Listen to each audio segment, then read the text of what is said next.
이번 장은 덕트 설치, 제작 설치와 급배기, 환기 설비에 관한 사항을 전체적으로 살펴보도록 하겠습니다. 이번 장에는 치출구, 배기구 등 여러 부속 설비가 설명될 예정입니다. 덕트와 댐퍼의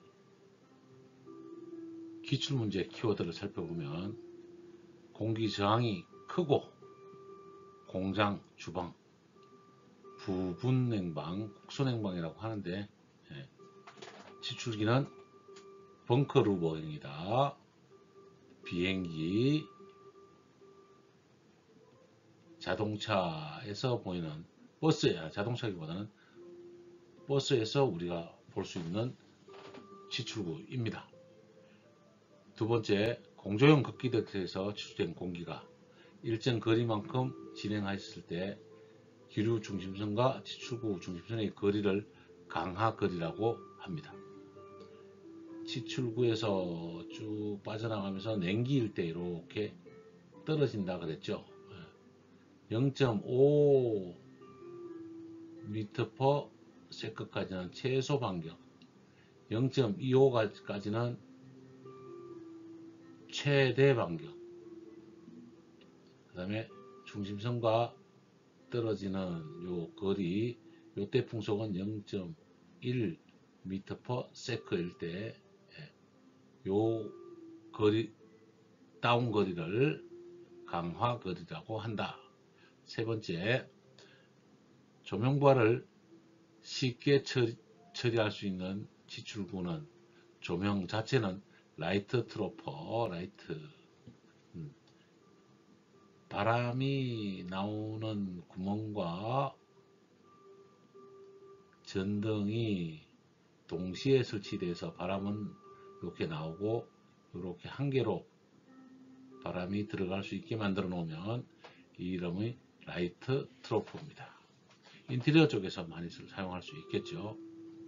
공기조화된 공기를 덕트에서 실내에 공급하기 위한 계구부는 치출구라고 합니다. 흡입하기 위한 것은 흡입구죠. 치출구 중 내부 유연 성능을 가지고 있으며 치출 온도차를 크게 반영할 수 있는 것은 아네모스테트형 치출구다. 아네모스테트형 치출구는 슬롯을 이렇게 배치한다고 그랬고 안쪽에 댐퍼가 설치된 구조다. 아네모스테트이 가장 많이 쓰이고 원형과 각형이 있다. 이렇게 살펴보았습니다. 콜드 드래프트 현상은 동절기 창문에 극강풍이 많을 때 당연히 맞고, 온도가 낮을 때, 바람이 많을 때, 습도가 적을 때 우리가 살펴보았습니다. 여섯 번째, 실내 공기의 유입을 방지해야 되는 곳에 유입을 방지해야 되면 양압을 만들어야 되네요. 적합한 환기법은 제2종 환기법이다. 제1종은 급기와 배기가 같이 있어서 음압 양압을 다 만들 수 있습니다. 그러나 가장 적합한 이렇게 달았기 때문에 우리가 제2종 급기만 있으면 2종이죠. 3종은 화장실, 주방 등에 쓰이는 환기가 3종, 그 다음에 자연환기, 이렇게 나눈다고 말씀드렸습니다. 다음은 실내 오염된 공기를 신선 공기로 희석, 교반하는 것을 환기라고 합니다. 환기의 정의네요. 이거는 기억해 주시고요. 1종 환기는 강제급기와 강제배기팬이 있다. 방금 설명드렸고요. 제2종 환기는 송풍기만 설치해서 강제급기하는 것이고, 오염을 유입 방지하는 것이다. 우리가 코로나 사태 때 음압 병실을 만들고 양압을 정리할 때 가장 많이 쓰는 압입식이다. 제3종은 화장실, 조리장 환기설비에 적합한 방식이 제3종 환기입니다. 환기는 자연걷기, 강제걷기, 배기, 급배기, 팬 등에서 이루어집니다. 환기를 계획할 때 실내 허용 오염농도의 한계를 의미하는 것은 서한도, C 서한도 빼기 C 아웃이 환기량이다. 이렇게 기억을 했습니다. CO2의 서한도는 1000 ppm, CO는 10 ppm 정리했었죠. 다음, 환기에 있어서 풍압과 온도차를 이용하는 것은 자연환기법이다. 4종 환기 아닙니다. 환기 효과가 가장 큰 환기는 제1종 환기다. 제1종 환기는 급기 팬과 배기 팬이 있는 가장 확실한 환기 방법이고, 우리 공기조화를 한다는 거의 일종 환기 방식으로 공기조화를 합니다. 기출문제 키워드를 살펴보았습니다. 이번 장 급배기 및 환기 설비에서 환기와 환기 방법의 종류를 살펴보면, 환기는 실내 제실자 또는 오염물질 등을 자연적 또는 기계적으로 배기하고 신선한 공기를 실내에 공급하는 설비를 환기 설비라고 합니다. 실내 제실자에 대한 열량과 오염물질에 대한 배출량이 배기 EA가 되고, 이 A가 나가는 만큼 외기가 들어와야 되는데 이것을 OA 또는 FA라고 해서 신선외기라고 합니다. 배기와 외기의 합을 환기라고 합니다. 이 환기 방법으로 자연환기와 기계환기로 나누고, 자연환기는 공기의 온도차에 따라서 비중량으로 환기를 하는 방식이 있습니다. 풍압을 이용하는 방식과 온도차를 이용하는 방식, 풍압과 온도차를 이용하는 방식이 있는데, 자연환기를 제4종 환기라고 쓰지는 않습니다. 이거는 일본 지수규격에서 제4종 환기란 말을 쓰고 있지만 한국에서는 쓰지 않으니, 쓰지 말라는 것보다 제4종 환기는 뭐다? 자연환기다 라고 여러분이 이해를 해주시면 좋겠습니다. 기계식 환기는 제1종 환기와 2종 환기와 3종 환기로 나누는데요. 제1종 환기는 급기 송풍기가 실 입구에 있어서 공급을 하면 일단 풍향이 들어가겠죠. 배기용 환기구, 배풍기가 설치되면 배기가 빠져나갈 겁니다. 음압이 되겠죠. 급기가 많으면 양압이 형성이 될 것이고, 배기가 많으면 음압이 형성이 됩니다. 양압과 음압 모두 사용할 수 있는 방법이고, 우리가 공기조화라고 하면 제1종 환기를 통해서 실내를 약간의 양압으로 관리하고 있습니다. 제2종 환기는 압입식이라고 해서 급기 송풍기만 설치해서 실내 양압을 만들어 줍니다. 그리고 배기는 배기구나 문틈, 창틈으로 빠져나가게 되는데요. 이번에 2종 환기가 음압병실에, 이번에 얼마 전 코로나 사태 때 음압 병실에서 3종 환기로 음압을 합니다. 좀 이따 설명하겠지만, 근데 들어가기 위해서 이 외부에서 들어가는 오염물질을 차단해야 된다는 거죠. 그래서 1번 문을 열고 사람이 들어가면 1번 문이 열릴 때는 2번 문은 잠깁니다. 그리고 이 중간실에 양압을 형성해 놓죠. 깨끗한 공기로, 흐린 공기로 양압해 놓으면 양쪽으로 양압이 형성이 됩니다. 그리고 1번이 잠기고 나면 2번이 열려서 사람이 들어갈 때 오염물질이 투입되지 못하도록 하는 음압 병실에 우리가 병실에 사용했던 방식이 2종 환기 방식이 되겠습니다. 이 2종 환기 방식은 클린룸에 사용하기도 하지만, 클린룸은 기본적으로 공기조화에 해당되는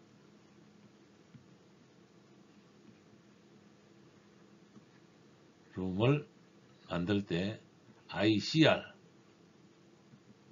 BCR 등은 1종 환기를 써서 만들어 가는 것이고, 2종 환기는 인트락하는 중간 정도에서 2종 환기를 많이 사용합니다. 3종 환기는 앞에서 설명했던 음압병실이나 냄새가 나가면 좋지 않은 화장실, 주방 등에 사용을 합니다. 자연환기는 극기구를 통해서 들어오죠. 그리고 배풍기를 통해서 음압을 형성하게 되니까 다른 구역으로 냄새가 차단되는 효과가 있습니다. 그래서 환기는 1종 환기, 2종 환기, 3종 환기, 그 다음에 대한민국은 4종 환기라고 표현을 하는 게 맞을 것 같습니다. 대형 공장에 이렇게 루프탑이 서 있는 것을 볼 수 있습니다. 여기에 갤러리를 설치해 놓으면 아래쪽에서 들어오는 공기가 자연스럽게 무엇 때문에 밀도차로 더워진 공기는 위로 떠서 밖으로 빠져나가면서 자연스럽게 자연환기가 만들어집니다. 환기는 4가지 종류가 있고 1종, 2종, 3종 자연환기로 한국에서는 구분하고 있으니 기억해 주시기 바랍니다. 기계환기에 대해서 문헌적 내용을 한번 살펴보면 송풍기 등의 기계적인 힘을 이용하여서 강제로 환기하는 방식을 기계환기라고 하는데, 1종 환기는 병용식, 급기팬과 배기팬이 다 있는 것, 보일러실, 병원 수술실, 공조기, 공조방식, 클린룸, ICR, BCR 이런 모든 방식에 우리가 1종을 가장 많이 씁니다. 1종은 양압과 음압을 둘 다 제어할 수 있습니다. 제2종 환기시 방식은 급기팬으로 양압을 만들어줍니다. 실내 양압을 만들어주는데 반도체 공장이나 무균실 등에 쓴다고 하지만 이 반도체 공장이나 무균실도 1종 환기에 플러스 압력을 거는 거지 양압만 걸어서 사용하지는 않습니다.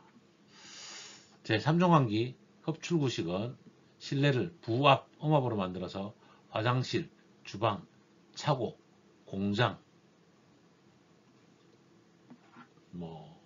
이런 경우죠.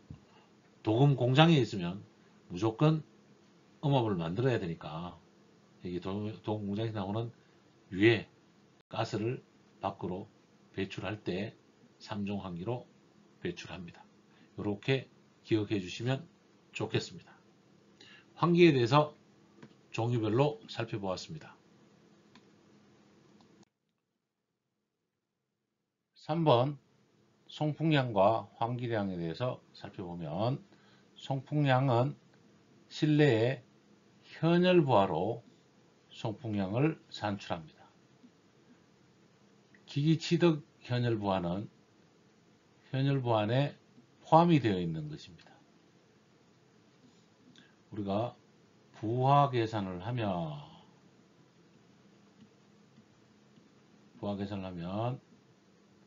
구조체, 벽, 지붕, 바닥, 내벽도 그려야 되겠네요. 내벽, 문, 창에서 들어오는 전열, 그 다음에 일사열, 내부에서 생기는 사람에 의해서 나오는 현열과 잠열, 기구 부하에서 나오는 현열과 잠열, 이 모든 부하 중에서 그러면 부하는 즉 현열과 잠열로 나눌 수 있고, 현열은 1.2Q 곱하기 0.24 곱하기 델타 T로 계산하죠. 잠열은 1.2Q QS라고 QL로 잡아버릴게요. QS 똑같죠? 이거는. 그 다음에 잠열 597.5 곱하기 델타 X로 구합니다. 잠열은 그냥 두고 이 현열로 풍량을 구하면 QS 나누기 1.2 곱하기 0.24 델타 T 값으로 계산이 되는데, 요 값을 0.29라고 쓰고 저는 0.288로 씁니다. 이렇게 해도 틀리지. 이게 더 정확한 답이니까 그렇죠. 이렇게 사용하고 공학 단위로 송풍량을 구할 때는 제가 구한 이 식과 이 식이 같은 식이다 라고 이해를 하시면 되겠습니다. SI 단위 송풍량으로는 kJ per hour로 계산하면 Q는 kJ per hour로 계산할 때 1.2Q 곱하기 1.01 곱하기 델타 T 값으로 계산하죠. 이 값을 QS 풍량으로 계산하면 QS 나누기 1.21 곱하기 델타 T 값이 됩니다. 1.2 곱하기 1.0이니까 1.21 이렇게 계산이 된다는 말씀을 드리는 겁니다. 이렇게 SI 단위로 계산을 해주시면 되고, 줄에서 와트로 변환하면 공식을 쓰면 되겠지만 QS 와트는 0.34 곱하기 델타 X로 공식 하나를 기억해 주시는 게 좋을 것 같습니다. 두 번째, 환기량, 외기 도입량 Q아웃이죠. Q아웃은 실내 허용 농도, 요거를 서한도라고 합니다. 그 다음에 외기의 CO2 함유량 분의 실내 오염가스 발생량 곱하기 10의 6성으로 계산을 하면 외기 도입량을 구할 수 있다고 합니다. 이 부분을 기억해 두시고요. 아랫부분은 제가 아직 다 못 만들긴 했는데요. CO2의 서한도는 1000입니다. 그래서 Q아웃은 CO2의 서한도 1000 빼기, 이 문제 풀어놓은 게 없어서 제가 한번 만들어 봤어요. 그래서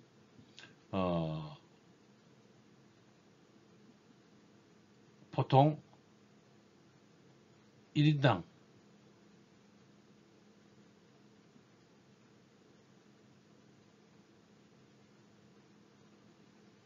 우리 한국의 대기 중 농도를 500ppm으로 기상청 제공은 410ppm인데 도심은 500 정도 된다라고 합니다. 그래서 500 정도로 잡고요. 네. 실내 발생량 곱하기 10의 육성이죠. 10의 발생량은 계산을 해보면 1시간당 20리니까 0.02 큐빅미터 퍼 아워네요.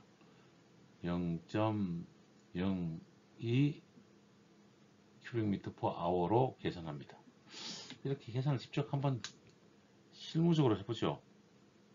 0.02 나누기 1000 빼기 500이니까 500으로 하고 하나 둘 셋 넷 다섯 여섯은 약 40 큐빅미터 퍼 아워가 나옵니다. 물론 1인일 때, 한 사람일 때 우리가 500cm 정도로 잡았으니까 그런데 이렇게 실내 환기량을 계산할 수 있는 방법을 제가 한번 찾아봤고요. 그 다음에 이제 문제는 우리는 1인당 환기량은 25 큐빅미터 퍼 아워 인으로 보건량으로 계산하는 것을 기억해 주시면 되겠습니다.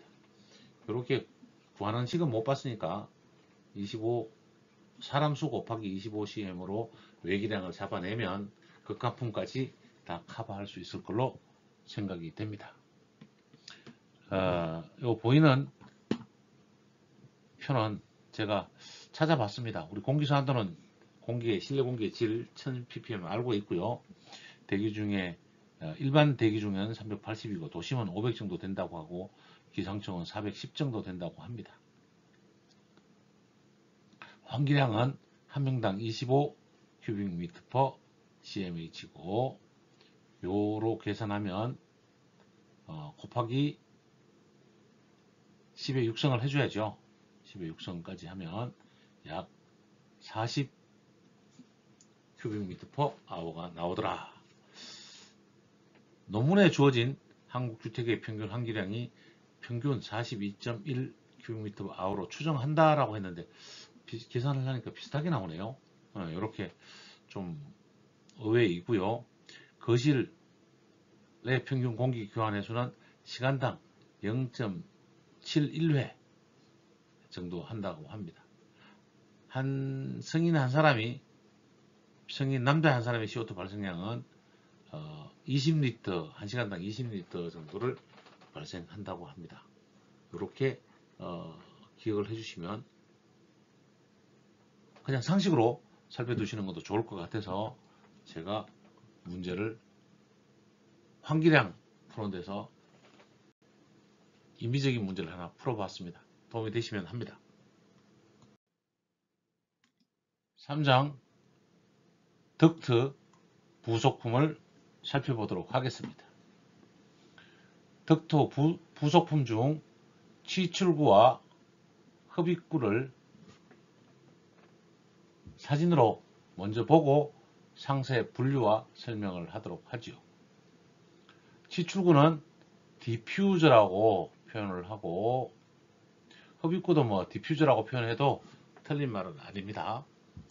치출구 자체를 디퓨저라고 하니까요. 한 방향으로만 바람이 나오고 들어가는 것을 그릴이라고 하고 두 방향으로 나오는 것을 유니버설이라고 합니다. 두 방향에다가 뒤에 셔트가 달린 것을 레지스트라고 합니다. 요 동그란 후라이팬처럼 생겼죠. 펜, 후라이팬 이렇게 이해를 하십니다. 그래서 팬형입니다. 여기를 조이면 바람이 좁게 나오고요. 얘를 내리면 바람이 퍼지게 나옵니다. 아네모스탯은 이렇게 좀 꽃봉오리 모양인가요? 이런 식으로 원형이 있고 각형이 있습니다. 요 노즐을 돌리면 위에 이렇게 되어 있는 베인이 오픈도 되고 샤트도 됩니다. 라인형 길게 생겼다고 라인형이죠. 브릿지 라인형이고, 벙커 루브형.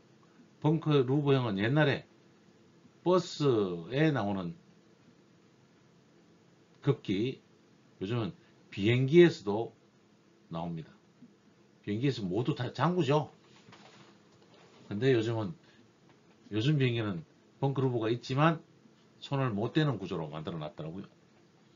그 다음에 바람을 멀리 보내주려고 만든 노즐형이 있고, 이렇게 아네모스테처럼 생겼지만 퍼지지 않고 요 라운드가 원형이 직각으로 이렇게 생긴 것은 노즐형입니다. 똑같은 노즐형이에요. 근데 머시룸형, 이 머시룸형은 여러분이 극장 가면 잘 볼 수 있을지 모르지만 공항에 가면 담배병 흡연실 가면 담배 흡연을 할 때 담배 연기 들어가라고 만든 게 머시룸형이고, 문짝 아래 이렇게 거리를 만드는 것을 루버라고 합니다. 이렇게 사진으로 한번 전체적인 치출구의 형태를 보았습니다. 본격적으로 덕트 부속품을 이제 살펴보면, 치출구는 충유형과 복유형.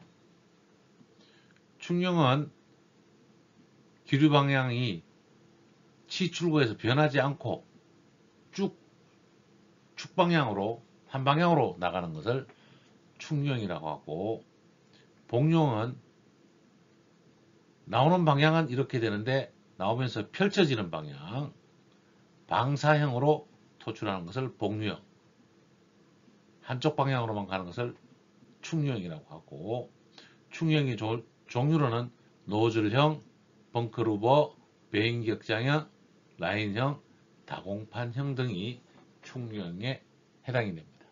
복유형은 아네모스테트와 팬형 두 가지입니다. 치출구는 급기를 공급하기 위해서 천정, 벽 설치하는 기구를 치출구라고 하고, 흡입구는 실내 공기를 환기, 리턴하기 위해서 필요한 계구부를 흡입구라고 합니다. 천장 전용 설치구는 벙커루버, 아네모스탯, 팬, 라인, 다공판 등이 천장에 설치되는 것들입니다. 충유형 노즐구의 특징으로는 노즐형, 이렇게 길게 생긴 게 노즐형이라고 말씀드렸죠. 네. 바람을 먼 곳까지 쏠 수 있는,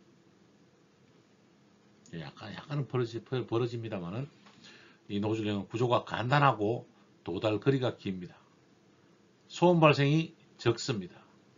천장이 높은 곳에도 효과적이고, 방송국, 스튜디오, 극장, 로비, 공장에 사용합니다. 두 번째, 벙커루버형. 벙커루버형은 선박 환기용으로 설치되어 있는데 버스나 비행기 등 이동용에 많이 쓰입니다. 천장에서 이 노즐을 틀어서 우리가 치출 방향을 바꿀 수 있는 특징이 있습니다. 토출구에 달리는 댐퍼에서 풍량 조절도 가능합니다. 공장, 주방, 버스, 부분 냉방에 주로 사용하는 부분이 벙커루버형이다. 여러분이 비행기 타시면 가장 많이 보는 것이고, 버스에서도 요즘은 그릴 형태가 많이 나와서 굳이 벙커를 버스에서 비교하지는 않겠습니다. 다음 장을 살펴봅니다. 중형으로 세 번째 배인격자형, 이렇게 베인이 날개가 격자 모양으로 생긴 것을 베인 슬릿 타입이라고 하고, 날개가 고정이 되어 있으면, 날개가 딱 한 방향으로만 쫙쫙 고정이 되어 있으면 뭐다? 그릴이라고 한다. 셔터가 없는 것이고 고정이 되어 있으면 그릴. 유니버셜은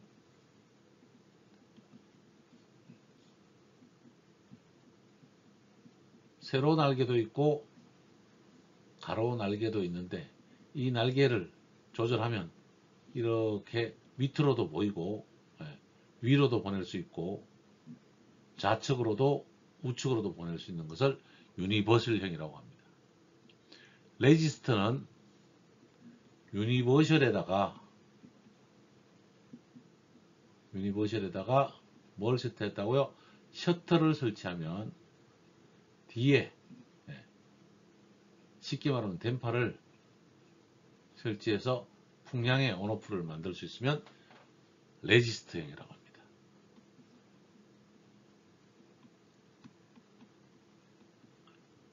고정된 거는 뭐라고 한다고요? 그릴이라고 하고, 그 다음에 라인형, 앞에서 그림으로 봤습니다. 이렇게 길게 만들어져서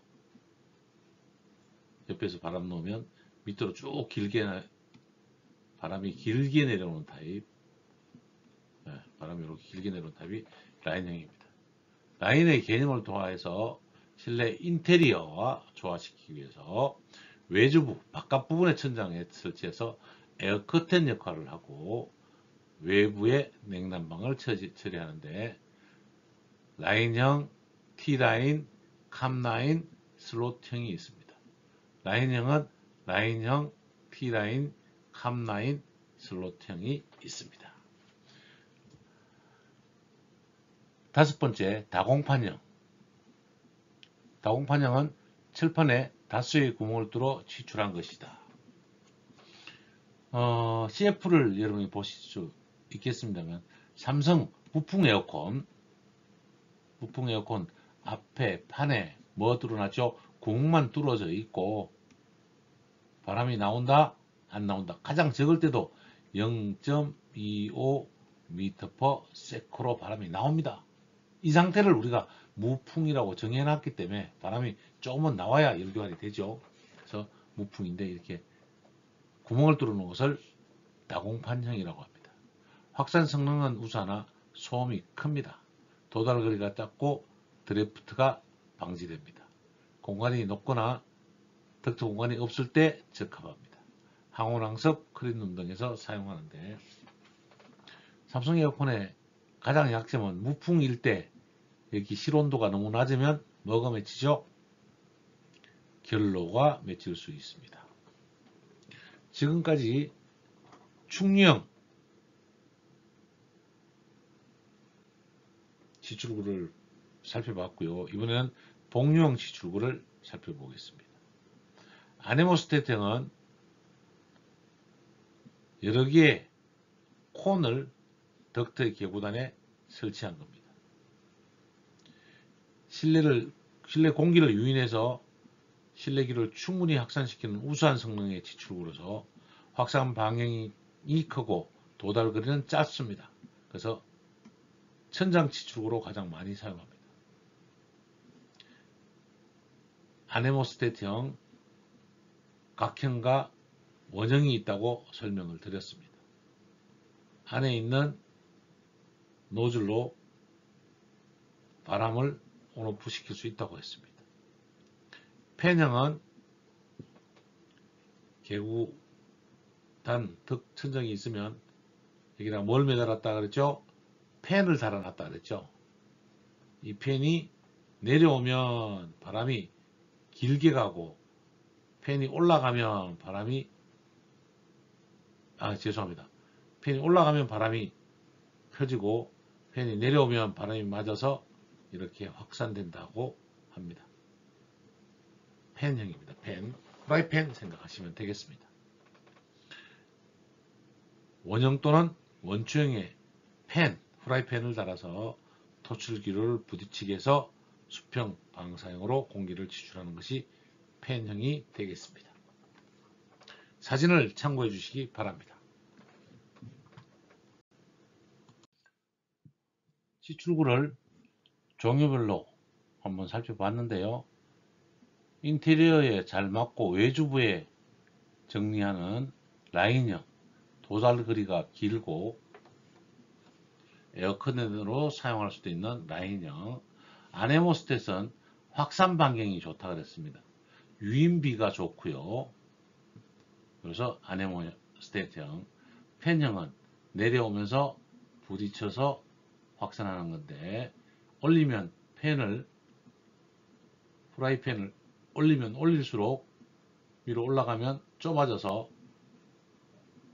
도달거리가 길어지는 특징이 있습니다.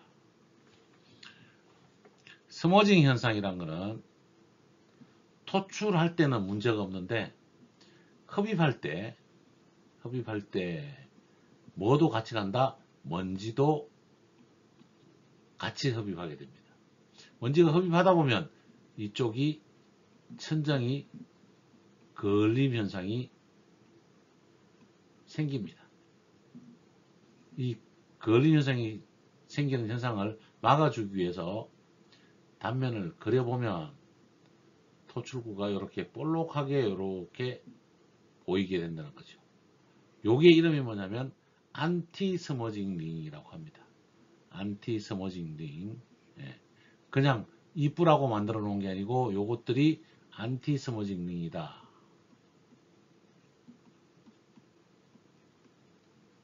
링이다. 어디에 쓴다? 흡입구에 사용한다. 흡입구에 왜 사용한다? 천장면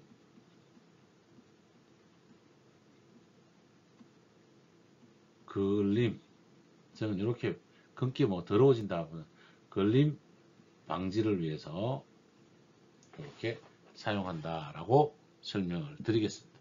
치출구에 대해서 살펴보았습니다. 토출구의 허용 풍속을 살펴보면 토출구에서 풍속이 너무 빠르면 소음이 발생합니다. 그래서 토출 풍속은 제한하도록 하는데요. 용도에 따라서 풍속을 정하는데 이렇게 정리하시면 좋을 것 같아요. 2.5, 5, 7.5, 10. 네. 보통 주택, 아파트, 고급, 거실은 우리가 생활하는 거실은 거의 2.5 이하입니다. 특히 방송국은 조용해야 되니까 2.5 이하로 가고 거실은 2.5 이상 갑니다. 영화관은 토출 풍속이 5 정도에도 소음에 지장이 없을 것 같고요. 일반 사무실도 5에서 6.25 정도로 같이 떨어집니다. 사무실은 5 정도.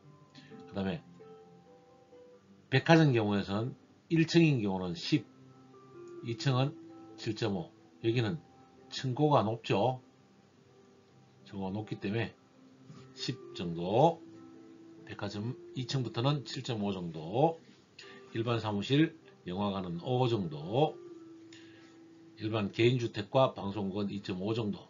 즉 2.5는 에어컨 출구가 한 2.5 정도로 맞춘다, 이렇게 보시면 되겠습니다. 치출에 관한 용어를 살펴보면 치출구가 있을 때 지름을 D0, 치출구의 속도를 V0라고 하면 이 속도가 사무실이니까 사무실로 보면 5 정도 된다는 거죠. 5m/s. 예. 이 바람이 빠져나오는 구역은 제1영역, 제2영역, 제3영역, 제4영역으로 나눌 수 있는데 이 치출구의 크기의 2배에서 6배, 6배 정도까지는 6배까지는 처음의 속도 그대로 온다는 거죠. 5m/s로 그대로 오는 구역을 제1구역이라고 하고 제2구역은 1002구역입니다. 1002구역이라고 하는데 2차 공기가 섞여서 들어오면서 1차 공기가 혼합이 돼서 여기서 와류가 발생해서 들어가는 구역을 1002구역이라고 하고 1002구역의 속도는 거리의 제곱근의 제곱근분의 1이 1002구역이 되겠습니다. 3차 영역은 한계 영역입니다. 우리가 기본적으로 도달거리를 0.5m, 여기 거리가 0.5m/s가 될 때 최소 도달거리라고 하고 0.25m가 될 때를 최대 도달거리로 잡습니다. 요 최소 도달거리와 최대 도달거리가 있는 구역이 한계 영역인 제3구역이 되겠습니다.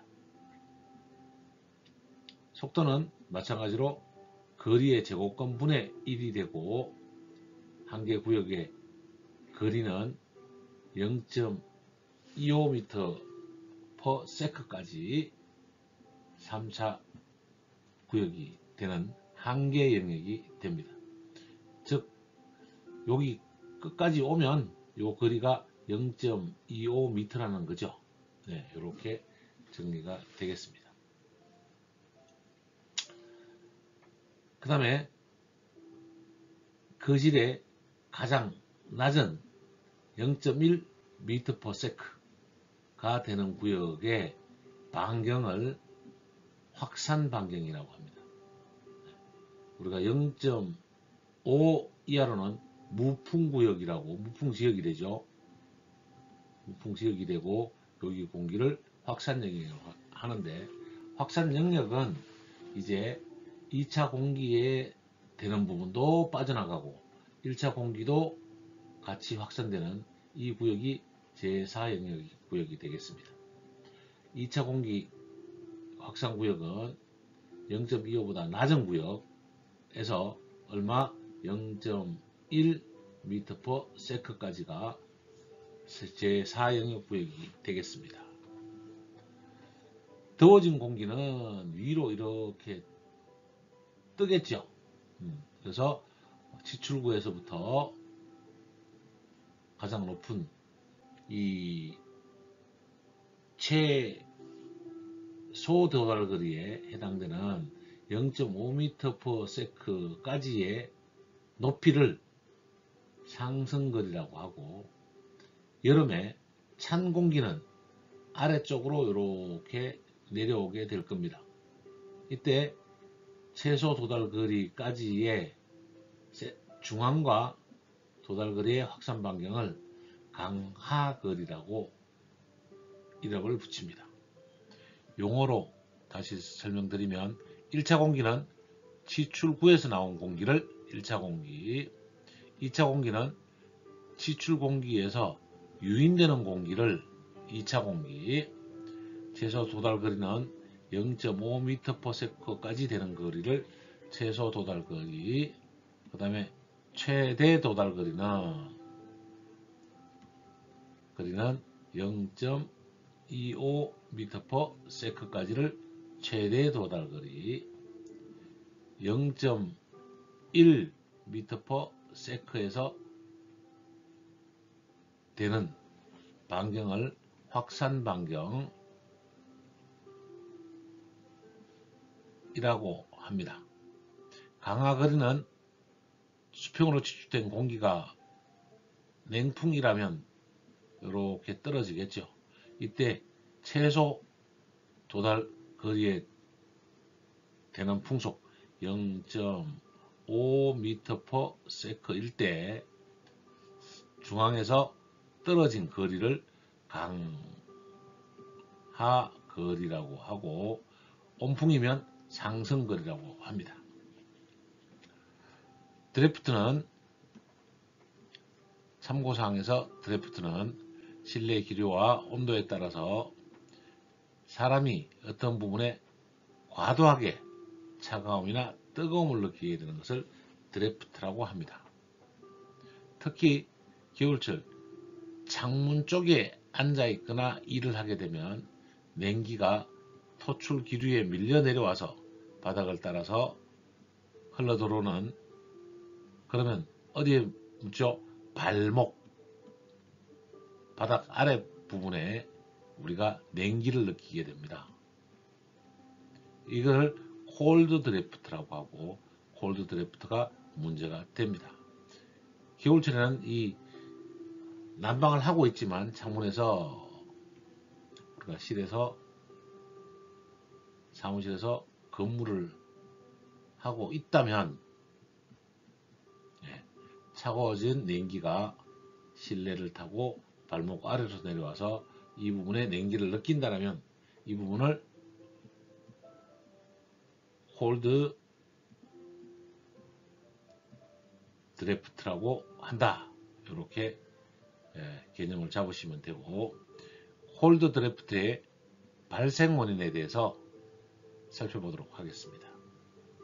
콜드 드래프트는 인체 주위에 공기 온도가 낮을 때, 두 번째, 인체 주위에 기류 속도가 클 때, 세 번째, 인체 주위에 습도가 낮을 때, 네 번째, 인체 주위에 벽면 온도가 낮을 때, 다섯 번째, 겨울철 창문 틈새를 통한 극간풍이 많을 때, 이럴 때 콜드 드래프트가 발생하는 원인이 되겠습니다. 콜드 드래프트의 발생 원인, 콜드 드래프트의 정의를 챙겨주시고 정리해 두시기 바랍니다.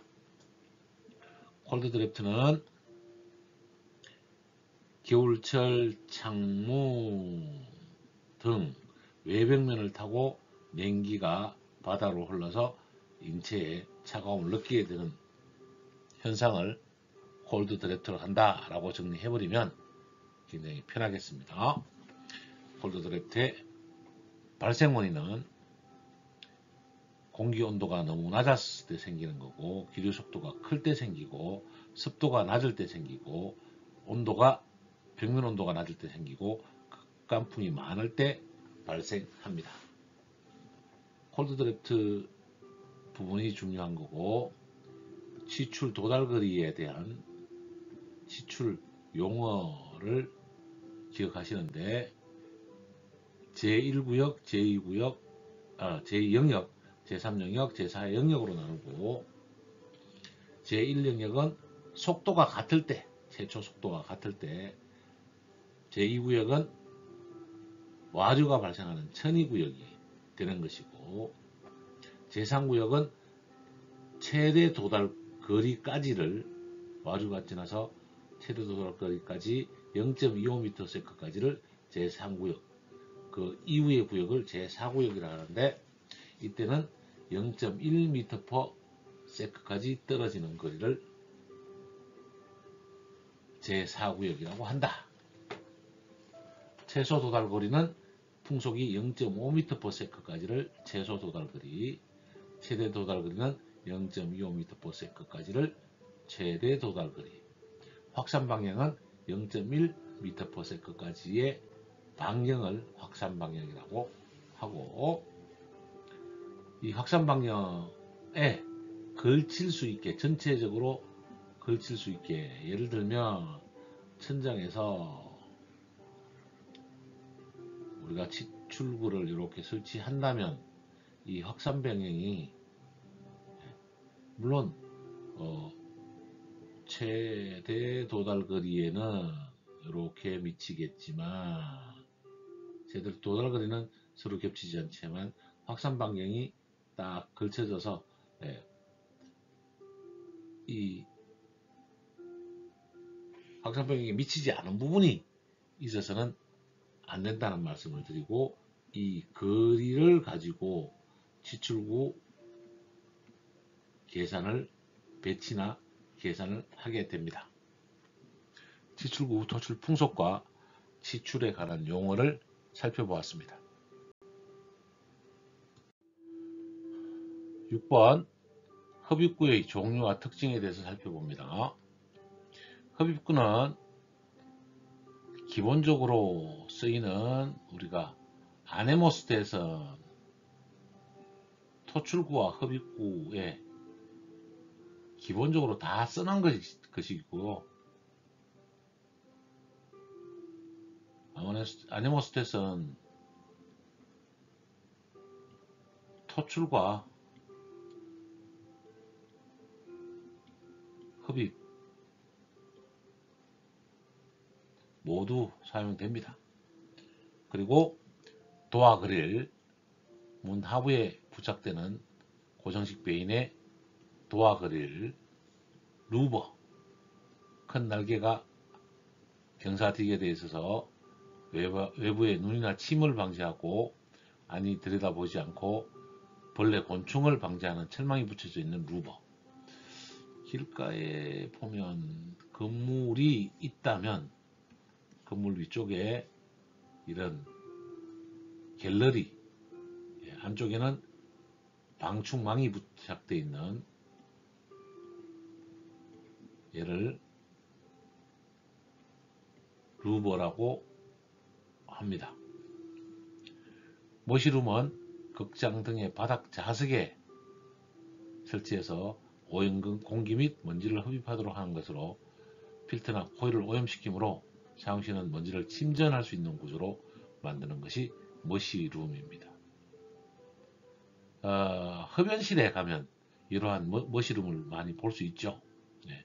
바람이 들어가서 바닥에 한번 먼지는 가라앉고, 그리고 흡입을 해 나가는 거라서 이렇게 바람이 들어가서 가라앉아서 빼나가는 이게 머시룸입니다. 그 다음에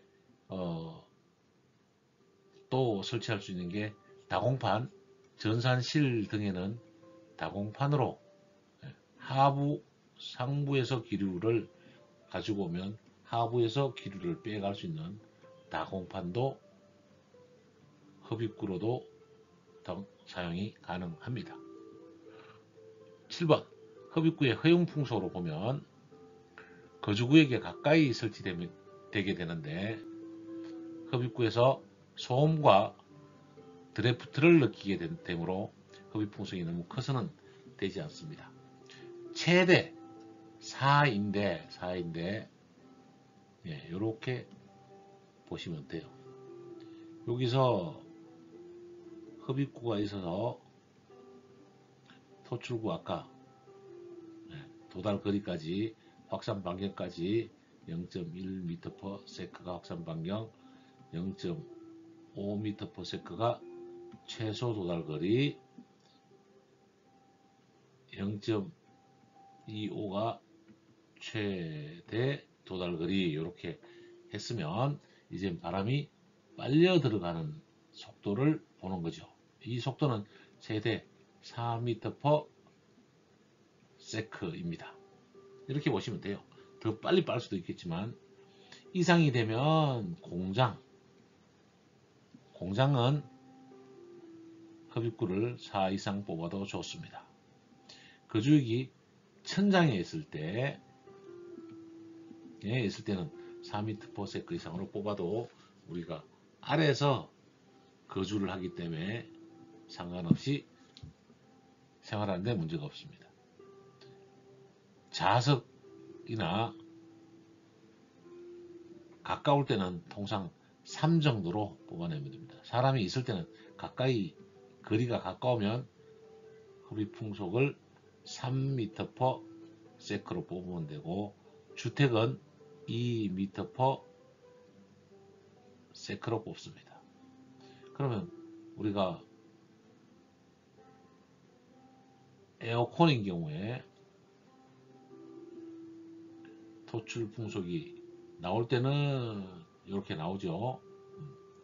들어갈 때는 이렇게 들어갑니다. 나올 때는 5m/s 정도로 나오면 들어갈 때는 2m/s로 들어가는데 보면 그래서 나오는 곳은 좁고 들어가는 곳은 넓단 말이죠. 에어컨을 이렇게 그려 보면 이러한 원리가 있기 때문에 토출과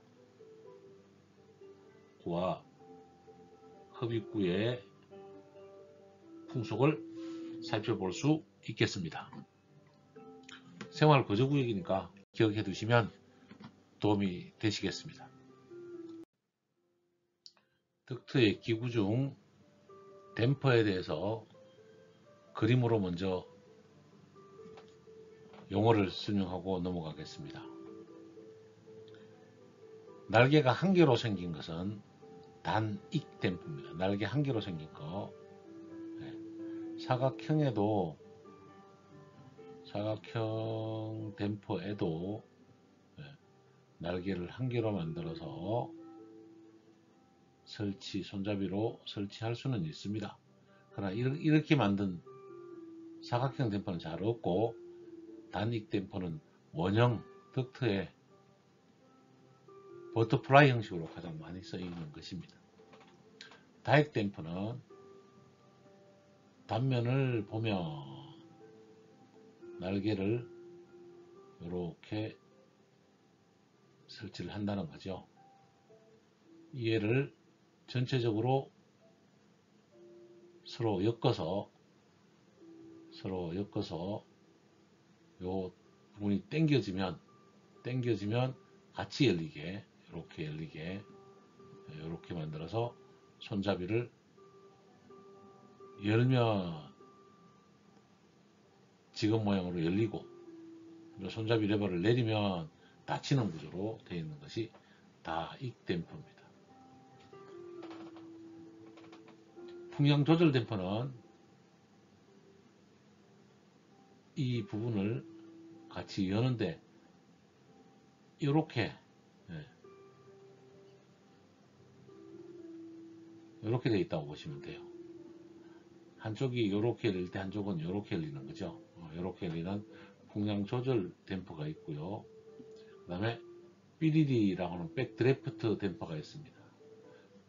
바람이 나올 때는 나오지만 들어갈 때는 이 댐퍼가 누름판에 의해서 자동으로 당겨지는 스프링에 의해서 자동으로 당겨지게 되니까 역류 방지 댐퍼를 백드래프트 댐퍼라고 합니다. 역류 방지용 댐퍼를 백드래프트 댐퍼라고 하고 요 납으로 불이 났을 때 녹히면 자동으로 댐퍼가 닫히게 하는 파이어 댐퍼, 방화 댐퍼가 있습니다. 평소에는 손으로 열고 닫을 수 있으나 불이 나면 자동으로 닫을 수 있는 파이어 볼륨 댐퍼, 방화 풍량 조절 댐퍼도 있습니다. MVD라고 하는 모터로 조절하는 모터 풍량 조절 댐퍼도 있고요. 점검구라 하는 액세스 도어라고 합니다. 액세스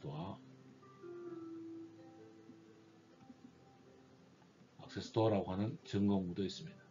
보통 천정에 이렇게 매달아서 기계등을 수리하거나 덕트 등 배관 등을 수리할 때 쓰는 도어를 액세스 도어라고 해서 점검구가 있습니다. 2번 댐퍼에 대해서 살펴보면 댐퍼는 덕트를 통과하는 공기량을 조절하는 기구를 댐퍼라고 합니다.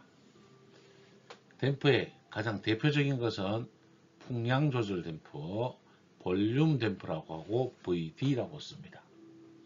단익 댐퍼는 버터프라이 댐퍼라고 하며 댐퍼 날개가 한 개로 되어 있으며 소형 덕트에 사용합니다. 단익 댐퍼는 원형 댐퍼에 사용하고 소형에 사용합니다. 버터프라이 댐퍼라고 하고 한 개로 구성이 되어 있습니다. 한 개로. 그 다음에 다익 댐퍼는 루버 댐퍼라고도 하고 2개 이상의 날개를 갖고 있습니다. 대형 덕트나 공조기에 사용합니다. 베인 댐퍼는 송풍기 흡입구에 설치해서 흡입량을 세밀하게 조절하는 것. 우리가 송풍기에서 봤습니다. 베인 어떻게 생긴지 봤죠? 날개를 이렇게 날개를 폈다 오므렸다 하면 입구를 조절하는 것이 베인 댐퍼가 되겠습니다. 스플릿 댐퍼는 덕트 분기점에 설치해서 풍량을 조절하는 댐퍼입니다. 스플릿 댐퍼는 어떻게 생겼다고요? 분기점에 생겨서 이 스플릿 댐퍼는 실제로는 이렇게 위는 동그랗고 아래쪽은 낮게 되어 있어서 손잡이로 이 풍량을 A 부분의 풍량을 많게 하거나 B 부분의 풍량을 많게 할 때 분기점에 설치하는 댐퍼를 스플릿 댐퍼라고 합니다.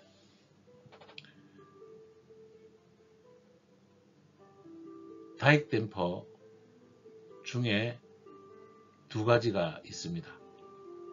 댐퍼 날개가 평행으로 된 것은 평행 익형이고 이렇게 대향형 구조로 가진 것은 대향 익형인데 이렇게 설치해서 우리가 볼륨 댐퍼로 가장 많이 사용하고 있는 스타일이 되겠습니다. 방화 댐퍼는 실내 화재 발생이 됐을 때 덕트로 다른 방화구역으로 가지 못하도록 설치하는 방범 댐퍼, 방화 댐퍼 이렇게 있는데요. 다수의 날개로 되어 있는 루버형, 슬라이트, 피봇형이 있습니다. 통상 방화 댐퍼는 퓨즈가 설치되어 있어서 평소에 퓨즈에 걸려 있다가 화재가 나면 퓨즈가 녹아서 끊어지면 아래쪽 핸질을 중심으로 댐퍼가 닫히는 것을 방화 댐퍼라고 하는데요. 요즘은 이 여기도 모타를 달아서 화재나 불꽃이 금지되면 모타로 닫아주는 댐퍼가 개발되고 설치되고 있는 상태입니다. 방연 댐퍼는 실내 화재 발생 시 연기 감지기가 감지하면 댐퍼를 자동 폐쇄시켜서 타구역으로 연기가 침입하거나 빼는 것을 방지하는 댐퍼를 방연 댐퍼라고 합니다. 방연 댐퍼는 소방법에 의해서 재연 설비에 사용하는 댐퍼를 방연 댐퍼라고 합니다. 앞장에서 그림을 잠깐 봤죠. 단익 댐퍼, 다익 댐퍼, 방화 댐퍼에는 퓨즈가 설치되고 방향 풍량 조절 댐퍼는 FVD라고 하고 방화 댐퍼는 FD라고 합니다. 풍량 조절 댐퍼는 VD라고 하고 대향형 익형으로 이렇게 설치해서 씁니다. 백드래프트는 역류 방지 댐퍼다.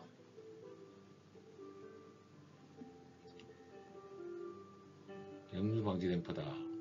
모타가 달린 풍량 조절 댐퍼는 MVD라고 한다. 점검구는 액세스 도하라 한다고 설명을 드렸습니다. 댐퍼에 대해서 살펴보았습니다. 스플릿 댐퍼에 대해서 한 번 더 기억해 주시면 스플릿 댐퍼는 분기점에 풍량을 조절하기 위해서 설치하는 댐퍼를 스플릿 댐퍼라고 합니다. 3번 점검구 액세스 도어라고 표현을 하고 공조기 내부나 덕트 내 천장 등에 설치하는 도어를 액세스 도어라고 하고 점검구라고 합니다. 점검이나 수리를 위해서 설치하는 것으로 설치 장소로는 방화 댐퍼의 퓨즈를 교체할 수 있는 곳, 풍량 조절 댐퍼를 점검할 수 있는 곳, 말단 코일이 있는 곳은 덕트의 말단, 에어 챔버가 있는 곳 등 공조기 주요 부분에도 설치합니다. 측정구는 덕트 안에 기류를 살피기 위해서 덕트에 구멍을 뚫는 것을 측정구라고 하는데, 여기에 PTO 튜브를 넣어서 우리가 마노메터로 전압을 측정할 수 있다고 그랬죠. 이때 덕트의 풍량이나 풍속, 온도, 압력, 먼지량을 측정하기 위해서 뚫어놓는 구멍, 얘를 측정구라고 합니다. 그러나 엘보 같은 곡간부가 있으면 얼마만큼 떨어뜨려야 된다? 7.5배 이상 떨어진 장소에 설치해야 됩니다. 왜냐하면 와류 등에 대한 부분이 있을 수 있어서 측정구는 7.5배 이상 떨어뜨려서 설치한다 까지 살펴보면 댐퍼, 점검구, 측정구에 대해서 살펴보았습니다. 공조 냉동 기술은 모든 내용이 우리의 생활과 연관이 됩니다. 반복 학습하여 공조 냉동의 전문가가 됩시다.